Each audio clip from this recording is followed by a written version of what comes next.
MRI 결과 병명이 경추간판 탈출증이래요. 용접을 12년을 넘게 했으니 흔하게 오는 질환이라고 해요. 일을 안 하고 쉬어야 한대서 공단에 산재 신청을 냈어요. 산재 신청을 했는데 현장 조사가 필요 없대요. 12년째 용접을 했고 진단받은 지 3개월 됐다고 하니까 공단에서 바로 질병판정위원회로 심의를 넘긴다는 거예요. 내가 어디가 어떻게 아프다고 서류도 하나도 안 냈는데 내가 어떤 원칙에 적용되는 대상이라는 거예요. 복잡하고 까다로운 그 많은 서류들을 만들지 않아도 되고 현장 조사에 응할 것도 없이 말하자면 내가 일하다 아픈 것을 내가 입증할 필요가 없다는 거예요. 입증하고 싶으면 사업주가 해야 한대요. 이 과정이 없으니까 세상에 이전보다 거의 3배는 빨리 산재 승인이 난 것 같아요. 질병판정위원회는 공단에서 원칙에 적용되는 대상이라고 하니까 이전처럼 까다롭게 굴지 않고 바로 처리가 된 거죠. 무슨 원칙이냐고요? 바로 추정의 원칙이라는 거예요.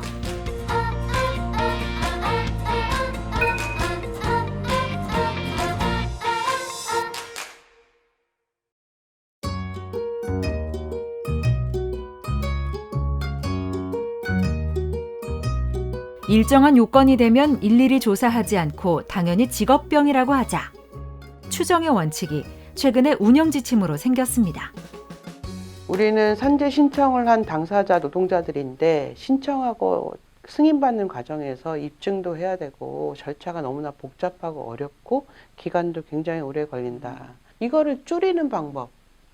그러니까 별도의 일일이 조사하지 않고도 일정한 요건이 되면 이거는 당연히 근골격계 질환이야, 직업병이야 라고 하는 것으로 해서 빨리 승인해 주자 라고 하는 게 이제 추정의 원칙이라는 이름으로 들어온 거예요. 어떤 근골질환 진단을 받을 때 추정의 원칙 대상이 될까요? 6개의 상병이 추정의 원칙의 대상이 돼요. 당연히 6개 상병이라고 다 되는 것은 아니고 근무기간과 유효기간의 기준이 있어요. 용접 작업을 하거나 취부 작업을 하는 노동자들이 심한 요통이나 저림 증상으로 병원에서 MRI를 찍으면 가장 많이 나오는 병명이 경추간판 탈출증이죠. 이 진단을 받은 노동자가 8년 이상 이 일을 했으면 추정의 원칙 대상이 돼요. 재해조사나 역학조사 없이 바로 공단은 질판 위로 심의를 넘기는 거죠. 단, 추정의 원칙 대상이 언제까지나 유지되는 것은 아니고 그 일을 그만둔 지 12개월 이내에 산재 신청을 내야 적용 대상이 돼요. 용접이나 취부 작업 이외에도 건설 쪽에서 일하는 노동자들도 똑같이 해당돼요. 어깨 통증으로 병원에 갔을 때 주로 나온 병명이 바로 회전근개 파열이죠. 근무기간이 9년 이상 된 노동자가 이 질환의 진단을 받았다면 추정의 원칙 대상이 됩니다. 물론 12개월 이내에 산재 신청을 해야 합니다. 우리 조선소에서는 용접과 취부 작업하는 노동자들한테 많이 나타나고 건설 관련 기능 종사자나 운송 관련 노동자, 청소 관련 노동자들, 자동차 조립 노동자, 조리 및 급식 노동자 등 광범위하게 나타나는 질환이죠. 경추간판 탈출증과 비슷한 증상으로 요통을 동반하는 대표적인 근골격계 질환이죠. 근무기간이 10년 이상 되는데 이 병명의 진단을 받는다면 추정의 원칙의 대상입니다. 6개월 이내에 신청해야 합니다. 용접원과 배관공, 돌봄노동, 운전 업무를 하는 노동자에게서 많이 나타나지요. 돌봄 노동을 하는 노동자가 이 병명의 진단을 받았다면 근무기간이 10년이 아니라 5년 이상이면 추정의 원칙의 대상이 됩니다. 조선소에서 일하는 용접원이나 건설업 등의 노동자 중에서 10년 이상 일했는데 무릎 연골이 파열되는 질환으로 극심한 무릎 통증이 동반돼서 병원에 갔더니 반월상 연골 파열이라는 진단을 받으면 추정의 원칙 대상이 돼요. 택배나 이사 작업원의 경우는 5년만 일해도 이 병명의 진단을 받으면 추정의 원칙 대상이 돼요. 손목 통증으로 병원에 가면 수근관 증후군 진단을 받게 되죠. 조선소의 도장공이나 용접원뿐 아니라 손목과 팔을 쓰는 많은 노동자들에게서 광범위하게 나타나는 근골격계 질환이죠. 이 질환은 2년만 일을 해도 적용 대상이 됩니다. 팔꿈치 통증을 동반하는 상과염도 추정의 원칙 대상 질환입니다.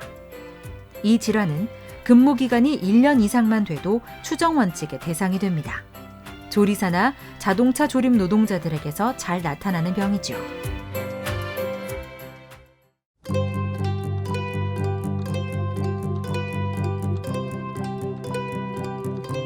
추정의 원칙을 최초로 적용한 것은 사실 직업성 암에서입니다. 반도체 사업장에서 발생하는 몇 가지 직업성 암은 별도의 역학조사 없이 바로 질병판정위원회로 심의를 넘기는 것이죠. 삼성반도체 직업병 노동자들과 반올림의 오랜 투쟁의 성과로 얻어진 것이죠. 그런데 이 추정의 원칙이 딱 반도체 사업장에 한해서만 국한돼 있어요. 대신에 직업성 암은 절차를 간편하게 하는 인정 기준은 꾸준히 개선되어 왔습니다. 가장 대표적인 직업성 암은 폐의 표면에 악성 종양이 생기는 악성 중피종으로 이 암의 가장 큰 위험성이 잠복기가 엄청나게 길다는 것입니다. 이전에는 성면이 노출되는 곳에서 10년이 넘게 일을 했는데 폐암이나 후두암이 발생해서 산재 신청을 하면 그때부터 직업병인지를 알기 위해 3년까지도 걸리는 지리한 역학조사가 시작되죠. 그런데 성면이 인정 기준에 들어온 지금은 10년 넘게 성면이 노출된 데서 일을 했는데 폐암이나 후두암이 발생했고 흉막판 엑스레이에 뭔가가 나타나면 인정 기준에 들어온 것으로 보고 별도의 역학조사 없이 심사 승인이 납니다. 성면처럼 직업성 암에서 인정 기준이 확대된 대표적인 것이 벤젠과 도장 작업입니다. 벤젠에 노출되어 생긴 암을 직업성 암으로 볼 것이냐를 결정하는데 관건은 얼마의 농도로, 얼마의 시간 동안 노출돼 있었는지, 그리고 잠복기를 언제까지 볼 것이냐였습니다. 이런 문제들을 현실에 맞도록 인정 기준이 크게 한 차례 개선됐습니다.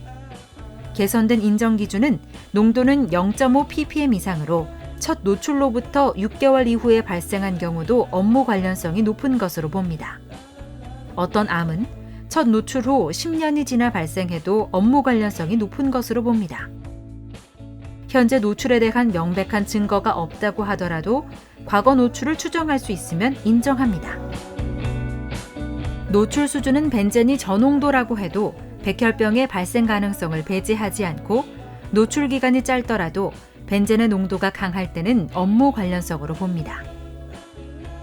잠복기 관련해서는 상대적으로 짧은 잠복기가 있는 암이 있는 반면 매우 느리게 진행되어 잠복기가 긴 암도 있어 다르게 판단해야 합니다. 도장 작업과 직업병 관련성은 정확히 계산해서 확립된 인정 기준이 있는 나라가 없을 정도여서 개별적인 조건에 많이 좌우가 됩니다. 그동안 우리나라에서는 도장 업무와 관련해서 스프레이 작업으로 명시해서 대상 범위가 좁았는데 바뀐 인정 기준은 꼭 스프레이가 아니더라도 유사한 것은 모두 인정 기준에 들어와 대상이 확대됐습니다. 도장 작업을 10년 이상 했고 업무 중 절반 이상 시간 동안 실제 도장 작업을 한 사람이 폐암 또는 방광암으로 진단받을 경우 직업적 연관성을 인정합니다. 10년 미만일 경우는 얼마나 종사했는지, 언제부터 했는지, 어떤 산업에 종사했는지, 도장 물질에 얼마나 발암 물질이 함유되어 있는지, 잠복기가 10년 이상인지 이런 조건들을 고려해서 업무 관련성을 판단합니다. 폐암은 용접, 도장, 주물, 사상 등의 직종에서 발견되고 있습니다. 특히 우리 일터에서는 대부분 노동자들이 노출되어 있다고 볼 수 있습니다.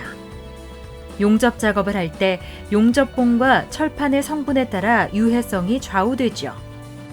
철판이나 용접봉에 있는 니켈이나 크롬 같은 중금속 성분이 폐암을 일으키는 주된 물질입니다. 용광로의 유지보수 작업 시에도 폐암을 일으키는 물질이 많이 발생합니다.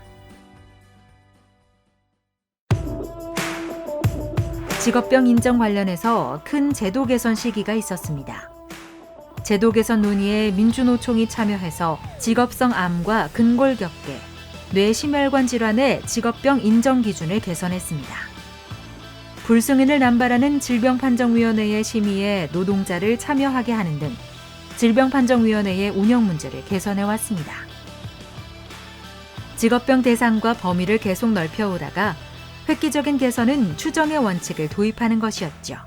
이런 제도 개선의 과정들은 현재의 산재 인정의 어쨌든 심사 승인 절차를 기본을 이제 그대로 있는 상태에서 이제 인정 기준이나 부분적인 제도 개선을 한 것인데, 이 추정의 원칙이라고 하는 약간 이제 큰 변화예요. 입증 책임을 전환한다라는 것, 일일이 이제 그것이 노동자이거든, 소송 과정에서 신청 당사자이건, 아니면 공단이 아까 재조사를 한다고 했잖아요.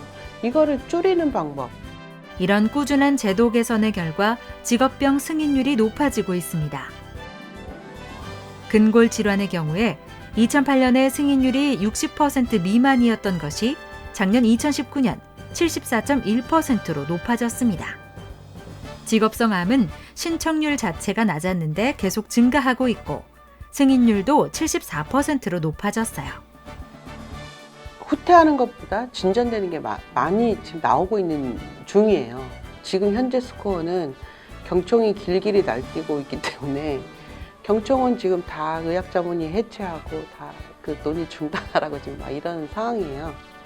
그래서 직업성 암이든 근골이든 내심이든 그 과정에서 이제 개선안은 계속 나오고는 있는데, 실제로 개선되는 것은 이제 경총이 막 엄청 반대를 하면서 조금씩만 지금 바꿔지고 있는 상태이고, 마치 운동회에서 청군과 백군이 줄다리기를 하는 것처럼 우리는 직업병으로 인정하는 제도를 노동자의 편으로 조금씩 당겨왔습니다.